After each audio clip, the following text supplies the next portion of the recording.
Bonjour à tous et bienvenue sur la chaîne de Papier et de Rêve. Je suis Ursula et aujourd'hui je vais peindre avec vous un arbre un peu étrange, un arbre que je ne connaissais pas, un érythrine crête de coq. C'est un nom aussi assez étrange et vous allez voir que les fleurs sont assez fascinantes et c'est pour ça que je l'ai choisi en fait de le peindre aujourd'hui. Alors un peu comme d'habitude, je commence par placer les fleurs. J'utilise le rouge de Pyrrole parce que c'est la couleur absolument parfaite pour ces fleurs, c'est un rouge très chaud. Donc je place d'abord les fleurs à l'endroit où je les veux sur ma page pour avoir des repères. C'est toujours de cette façon-là que j'aime commencer parce que ça me permet d'avoir mon point focal posé sur mon papier et ensuite je peux peindre autour et j'ai moins peur d'oublier un élément important. Alors vous voyez que sur mon image de référence, c'est vraiment des sortes de grappes de fleurs avec un gros pétale et comme une sorte d'attache rouge. C'est vraiment une fleur étrange, je crois que j'ai jamais vu de fleurs un peu similaires, donc j'ai été assez impressionnée de les voir en vrai, il n'y a pas si longtemps que ça dans un parc, et du coup je me suis dit qu'il fallait vraiment les mettre en avant parce que ça a un impact assez intéressant je trouve, quand on voit cet arbre dans un parc, et voilà, je voulais donc le mettre en avant. Alors pour essayer de donner un petit peu de relief à mon rouge, je vais mélanger un petit peu de lac jaune à ce rouge pour lui donner encore une teinte un peu plus chaude, en faire quelque chose d'un peu plus orangé. Alors c'est presque un détail en fait à ce moment-là de l'aquarelle, mais ça me permet d'ajouter un ton de chaleur dès maintenant dans mon image, et ça me permet aussi de faire un lien assez intéressant avec les feuilles, puisque les feuilles auront cette couleur de lac jaune. Je suis en train de préparer mon mélange pour les feuilles, j'utilise de la sodalite et de la lac jaune, et je vais mettre une pointe de bleu d'Indentrène parce que je voulais une touche un petit peu plus bleutée sur ces feuilles. Et donc ce jaune, cette laque jaune, elle va faire le lien en fait entre la couleur rouge des fleurs et la couleur verte des feuilles. C'est une couleur qu'on va retrouver dans les deux éléments, et je trouve que ça facilite les choses pour lier deux éléments ensemble, deux éléments qui vont vivre côte à côte, et ça me permet juste d'avoir une petite touche de couleur qui se répète un peu dans différents éléments de mon image. Et vous voyez que j'essaye de prendre mon temps avec la formation de ces feuilles. Je sais que je ne vais pas non plus ajouter énormément d'eau ou les flouter énormément. Donc j'essaye d'avoir la bonne forme de la feuille en un coup de pinceau ou presque. Pour ça, j'appuie très délicatement sur mon pinceau au début pour avoir un trait très fin. Et ensuite, j'appuie avec tout le corps du pinceau pour avoir un trait beaucoup plus épais. Et ensuite, je relève la pression petit à petit pour avoir à nouveau un trait fin. Et ça me permet d'avoir cette feuille se formait quasiment en un coup de pinceau. Des fois, il est un petit peu nécessaire de raffiner la forme, mais ça me permet d'avoir vraiment cette forme tout en souplesse qui se crée très facilement. Alors comme d'habitude, quasiment à chaque fois que je viens chercher de la couleur sur ma palette, je change un petit peu cette couleur. Il y aura un petit peu plus de lac jaune, ou un petit peu plus de sodalite, ou un petit peu plus même de bleu d'Indentrène, en fonction de là où je veux placer ma feuille. J'essaye de varier les couleurs pour avoir un joli camailleux qui va ajouter en fait cette impression il y a beaucoup de feuilles, il y a du soleil, il y a de l'ombre, et ça donne quelque chose de bien sûr un peu plus naturel.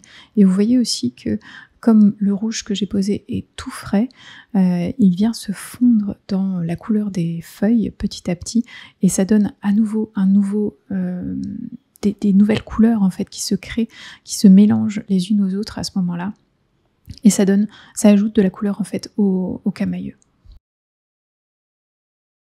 Alors là, j'ai eu envie d'aider toutes ces couleurs à se mélanger un petit peu, à se fondre les unes dans les autres, et je dois vous avouer que j'étais pas forcément très rassurée à l'idée de faire ça, parce que le rouge et le vert ensemble, ça fait du gris forcément, puisque ce sont des couleurs complémentaires, mais j'ai voulu essayer, et puis essayer de donner aussi une direction, une énergie un peu différente dans cette aquarelle.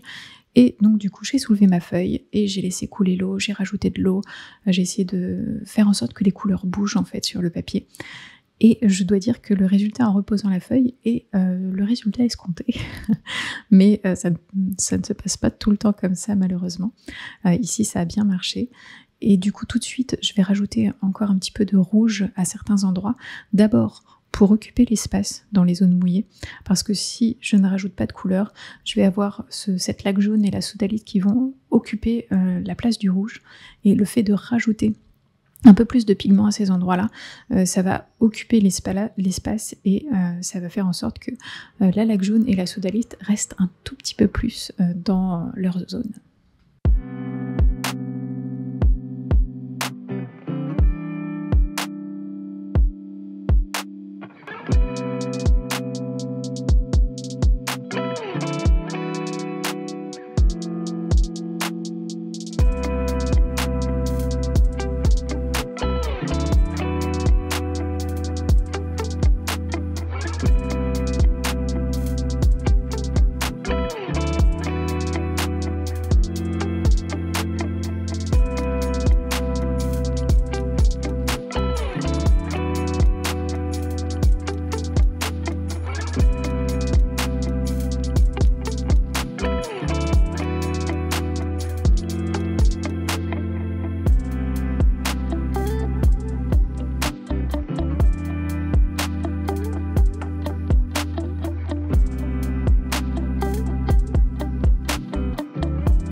Alors au cours de ces dernières minutes, j'ai rajouté du contraste en fait dans le feuillage.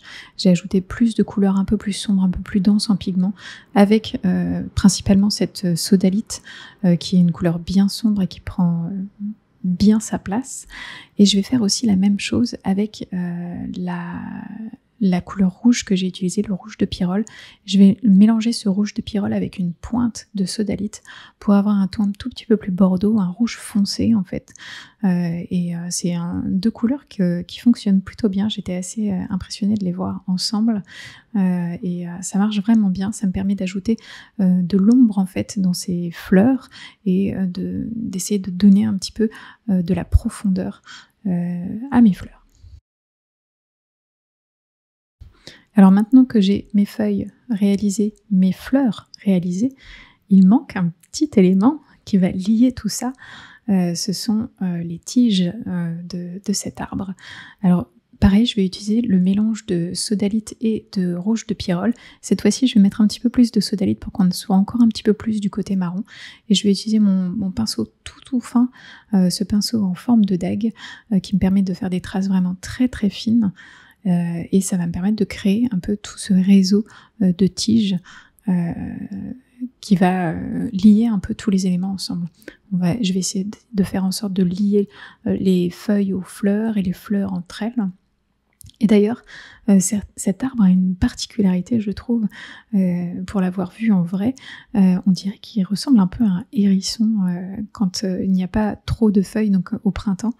Il y a des grandes tiges qui sortent des feuilles. C'est assez étrange, j'avais jamais vu ça. Donc des tiges nues, hein, bien sûr. On a toute une boule de feuilles en fait au bout des branches et il y a des tiges qui sortent comme ça. C'est assez étrange mais assez rigolo. Et du coup, le voir en fleurs, c'est encore plus intéressant, je trouve. Alors c'est toujours un peu délicat de rajouter des tiges, tout simplement parce que comme je suis un peu vers la fin de mon aquarelle, je suis un peu plus dans le détail forcément, et on a souvent tendance à en faire trop et à vouloir faire trop de détails. Mais ici ça fonctionne plutôt bien, j'ai l'impression que j'essaye de débrancher un peu mon cerveau et d'arrêter de réfléchir, il faut que la tige passe par ici, par là, par là. Non, j'essaye juste de faire glisser mon pinceau sur le papier et de voir un peu où ça me porte. Et surtout j'essaye bien de regarder là où il y a un début de feuille qu'on pourrait rattacher à la tige. J'essaye vraiment de placer ma tige en fonction de ce que je vois sur les papiers et pas forcément en fonction de ce que je sais aussi d'un arbre et d'une tige et d'une feuille. Et je vais aussi profiter de mon petit pinceau tout fin pour essayer de raffiner certaines fleurs. Je vais pas faire plus de détails que ça sur les fleurs, je trouve que elles ont de l'impact tel quel, elles sont bien brillantes, elles ont vraiment une pêche assez importante et du coup je veux juste raffiner, ajouter quelques petits détails pour qu'on sente un petit peu plus cette forme presque conique, pointue de la feuille, de la fleur pardon, et lui donner un petit peu plus de caractère. Tout en répondant bien sûr aux questions de ma fille qui souhaite savoir le nom des couleurs de ma palette.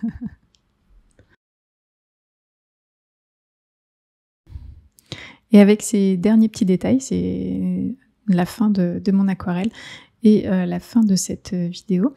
Merci de l'avoir regardée jusqu'au bout et j'espère qu'elle vous a plu. N'hésitez pas à aller jeter un coup d'œil sur le blog pour plus d'informations sur cette image. Et bien sûr, dites-moi ce que vous en pensez dans les commentaires. À bientôt.